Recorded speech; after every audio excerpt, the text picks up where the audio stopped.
کبھی آپ نے سوچا ہے کہ دنیا کا سب سے پہلا گناہ کیا تھا؟ نہ وہ چوری تھی، نہ قتل، نہ جھوٹ، بلکہ وہ تھا تکبر۔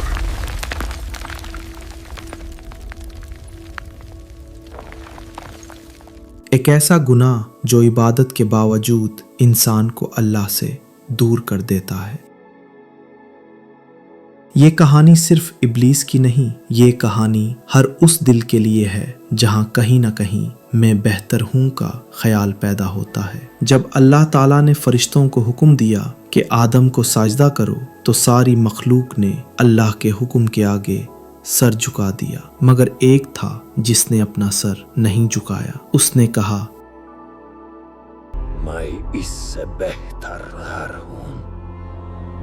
اور یہیں سے شروع ہوا تکبر کا پہلا گناہ جو انسانی تاریخ کا سب سے خطرناک موڑ بن گیا۔ اس ویڈیو میں ہم جانیں گے کہ تکبر اللہ کو اتنا ناپسند کیوں ہے، سجدہ نہ کرنا گناہ تھا یا اپنے آپ کو بہتر سمجھنا، آدم کی لغزش اور ابلیس کے انکار میں فرق کیا تھا، اور آج ہم اپنی روزمرہ زندگی میں کیسے اسی غلطی کو بار بار دہراتے ہیں۔ یہ کہانی ہم قرآن کی روشنی میں سمجھیں گے تاکہ صرف سن کر رہ نہ جائیں بلکہ اپنے اندر جھانک کر خود کو بھی بدل سکیں۔ اللہ تعالیٰ جب کسی کا درجہ بلند کرنا چاہتا ہے تو اسے صرف قوت نہیں دیتا، اسے علم دیتا ہے۔ انسان کی کہانی بھی یہیں سے شروع ہوتی ہے۔ اللہ تعالیٰ نے حضرت آدم کو مٹی سے پیدا فرمایا، نہ آگ، نہ روشنی، نہ نور، بلکہ مٹی جو خود زمین پر پڑی ہوتی ہے، اور پھر اللہ نے اسی مٹی سے بنائے ہوئے انسان کو وہ چیز عطا کی جو کسی اور مخلوق کو نہیں دی، علم۔ قرآن بتاتا ہے کہ اللہ نے آدم کو اسماء سکھائے، یعنی چیزوں کی حقیقت، ان کے نام، ان کا مطلب اور ان کا مقام۔ یہ صرف الفاظ کا علم نہیں تھا، یہ سمجھ، سوچ اور ذمہ داری کا علم تھا۔ پھر اللہ تعالیٰ نے فرشتوں کو مخاطب کر کے فرمایا، اگر تم سچے ہو تو ان چیزوں کے نام بتاؤ۔ فرشتوں نے سر جھکا کر کہا، یا اللہ، ہمیں صرف وہی علم ہے جو تو نے ہمیں سکھایا۔ یہاں ایک بہت گہرا درس چھپا ہے۔ فرشتے علم کے مقابلے میں خاموشی اختیار کرتے ہیں اور انسان علم کے ساتھ ذمہ داری اٹھاتا ہے۔ پھر اللہ نے آدم سے فرمایا کہ تم ان چیزوں کے نام بتاؤ۔ جب آدم نے سب بتا دیا تو اللہ نے فرشتوں پر یہ حقیقت واضح کر دی، میں وہ جانتا ہوں جو تم نہیں جانتے، یعنی انسان کی فضیلت اس کے جسم سے نہیں، اس کے رنگ سے نہیں، اس کے اصل سے نہیں، بلکہ علم اور اطاعت سے ہے۔ یہی وجہ ہے کہ جب سجدے کا حکم آیا تو وہ سجدہ آدم کے جسم کے لیے نہیں تھا، وہ سجدہ تھا علم کی تعظیم کا اور اللہ کے فیصلے کی اطاعت کا۔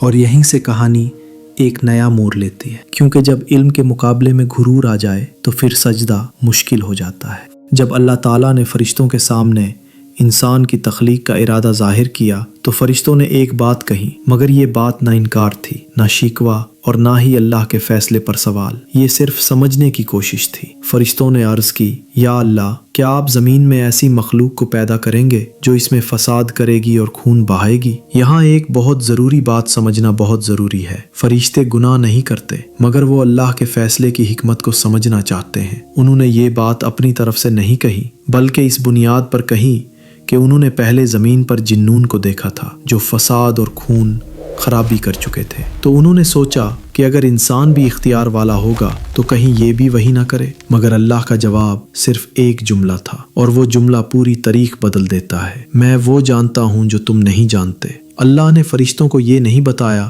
کہ انسان کبھی فساد نہیں کرے گا، بلکہ یہ بتایا کہ انسان میں صرف برائی ہی نہیں ہوگی، اسی انسان میں نبی پیدا ہوں گے، رسول آئیں گے، صدیق، شہداء اور صالحین پیدا ہوں گے، اسی انسان میں توبہ ہوگی، واپسی ہوگی اور اللہ سے رجوع ہوگا۔ یعنی انسان کا امتحان، اس کا خطرہ بھی ہے اور اس کا مقام بھی۔ اور پھر جب ہر بات واضح ہو گئی، اللہ تعالیٰ نے وہ حکم دیا جس نے دنیا کی تقدیر بدل دی۔ سجدے کا حکم جب اللہ تعالیٰ نے آدم علیہ السلام کی فضیلت علم کے ذریعے واضح کر دی اور فرشتوں پر یہ بات پوری طرح کھل کر آ گئی تو پھر اللہ کا حکم آیا، ایک ایسا حکم جو صرف سجدے کا نہیں تھا بلکہ اطاعت کا امتحان تھا۔ اللہ تعالیٰ نے فرمایا آدم کو سجدہ کرو۔ یہ سجدہ عبادت کا سجدہ نہیں تھا، کیونکہ عبادت صرف اللہ کے لیے ہوتی ہے۔ یہ سجدہ تھا تعظیم کا، اللہ کے فیصلے کو مان لینے کا۔ اور پھر جو ہوا وہ بہت واضح تھا۔ جتنے بھی فرشتے تھے سب کے سب اللہ کے حکم کے آگے جھٹ سے جھک گئے۔ نہ کسی نے سوال کیا، نہ کسی نے دیر لگائی، نہ کسی نے اپنی رائے دی، کیونکہ فرشتوں کا کام سوچنا نہیں، اطاعت کرنا ہوتا ہے۔ مگر وہاں ایک مخلوق اور بھی موجود تھی۔ وہ فرشتہ نہیں تھا مگر فرشتوں کے ساتھ رہتا تھا۔ اس کا نام تھا ابلیس۔ اسے بھی حکم دیا گیا کیونکہ وہ اس مجلس میں تھا، مگر اس نے اپنا سر نہیں جھکایا، اس نے سجدہ نہیں کیا۔ اور یہیں سے فرشتوں اور ابلیس کے درمیان بنیادی فرق واضح ہو گیا۔ فرشتے حکم کو دیکھتے ہیں اور جھک جاتے ہیں، اور ابلیس حکم کے بجائے اپنی سوچ کو دیکھتا ہے۔ جب ابلیس نے سجدہ نہیں کیا تو اللہ تعالیٰ نے اس سے سوال کیا، اور یاد رکھیے اللہ سوال اس لیے نہیں کرتا کہ اسے پتہ نہیں ہوتا، اللہ سوال اس لیے کرتا ہے کہ حقیقت واضح ہو جائے۔ اللہ تعالیٰ نے فرمایا تجھے کس چیز نے روکا کہ تو نے سجدہ نہ کیا؟ یہ سوال ابلیس کے لیے آخری موقع تھا کہ وہ مان جاتا کہ وہ غلط ہے، مگر ابلیس نے توبہ نہیں کی۔ اس نے دلیل دی، اس نے کہا میں اس سے بہتر ہوں، تو نے مجھے آگ سے پیدا کیا اور اسے مٹی سے۔ یہاں گناہ صرف سجدہ چھوڑنا نہیں تھا، گناہ تھا خود کو بہتر سمجھنا۔ ابلیس نے یہ نہیں کہا کہ میں سجدہ نہیں کرنا چاہتا، اس نے کہا کہ میں زیادہ قیمتی ہوں، یعنی اس نے اللہ کے حکم کے مقابلے میں اپنا لاجک رکھ دیا۔ اور جب انسان اللہ کے حکم کے مقابلے میں اپنی عقل کو اوپر رکھ دے تو پھر وہ عبادت میں ہو کر بھی اللہ سے دور ہو جاتا ہے۔ یہی وجہ ہے کہ ابلیس کا گناہ وقت کے ساتھ ختم نہیں ہوا، بلکہ اس کا انجام ہمیشہ کی لعنت بنا۔ یہاں پر اکثر لوگ ایک غلطی کر دیتے ہیں، وہ آدم علیہ السلام اور ابلیس کو ایک ہی ترازو میں تولنے لگتے ہیں، مگر قرآن دونوں کے درمیان بہت واضح فرق بتاتا ہے۔ آدم علیہ السلام سے جو غلطی ہوئی وہ بھول تھی، انسانی کمزوری تھی، اس میں تکبر نہیں تھا، نہ ضد تھی، نہ انکار تھا۔ جب آدم علیہ السلام نے اپنی غلطی محسوس کی تو انہوں نے اپنے رب سے کہا یا ربنا، ہم نے اپنی جان پر ظلم کیا، اگر تو نے ہمیں معاف نہ کیا تو ہم نقصان اٹھانے والوں میں سے ہوں گے۔ یعنی آدم علیہ السلام نے غلطی کے بعد اپنا سر جھکا دیا اور اللہ تعالیٰ نے ان کی توبہ قبول کر لی، مگر ابلیس کا معاملہ بالکل مختلف تھا۔ اس نے غلطی کے بعد بھی غلطی نہیں مانی، اس نے توبہ کے بجائے ضد اختیار کی، اور صرف ضد ہی نہیں، اس نے اللہ سے کہا کہ مجھے مہلت دی جائے تاکہ میں انسان کو گمراہ کروں۔ یعنی آدم علیہ السلام کی لغزش نے انہیں بلند کیا اور ابلیس کی ضد نے اسے گرایا۔ اس لیے یاد رکھیے اللہ کے نزدیک غلطی سب سے بڑی چیز نہیں، تکبر سب سے بڑی چیز۔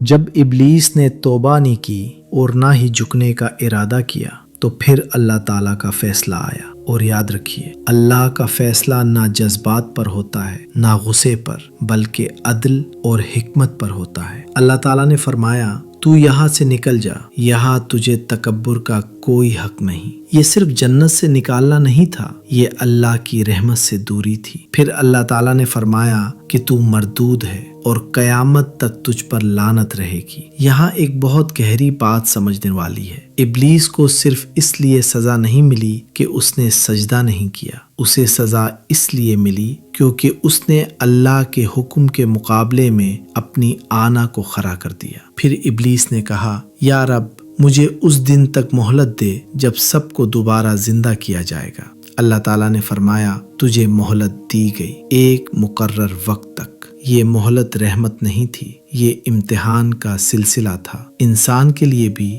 اور ابلیس کے لیے بھی۔ پھر ابلیس نے اپنا ارادہ ظاہر کیا، تیری عزت کی قسم میں ان سب کو گمراہ کروں گا سوائے تیرے ان بندوں کے جو خالص ہوں گے۔ اور اللہ تعالیٰ نے فرمایا یہ بات حق ہے اور میں حق ہی کہتا ہوں، یعنی جو اللہ کے ساتھ رہے گا وہ محفوظ رہے گا، اور جو اپنی آنا کے پیچھے چلے گا وہ خود اپنا راستہ کھو دے گا۔ یہ کہانی یہیں ختم نہیں ہوتی، کیونکہ یہ کہانی صرف آدم اور ابلیس کی نہیں، یہ کہانی ہر انسان کی کہانی ہے۔ ہر دفعہ جب انسان غلطی کرتا ہے اس کے سامنے دو راستے کھل جاتے ہیں، ایک راستہ آدم کا راستہ اور دوسرا راستہ ابلیس کا راستہ۔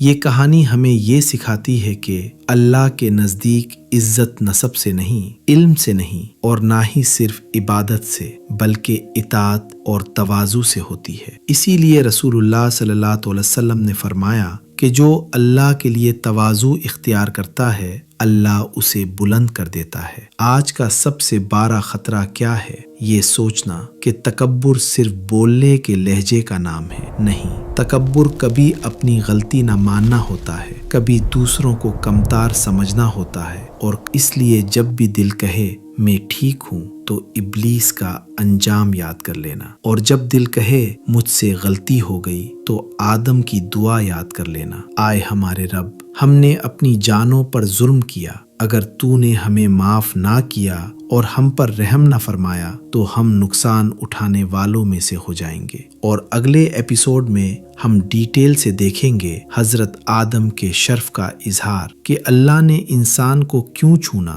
اور کیوں فرشتوں کے سامنے اس کی فضیلت بیان کی۔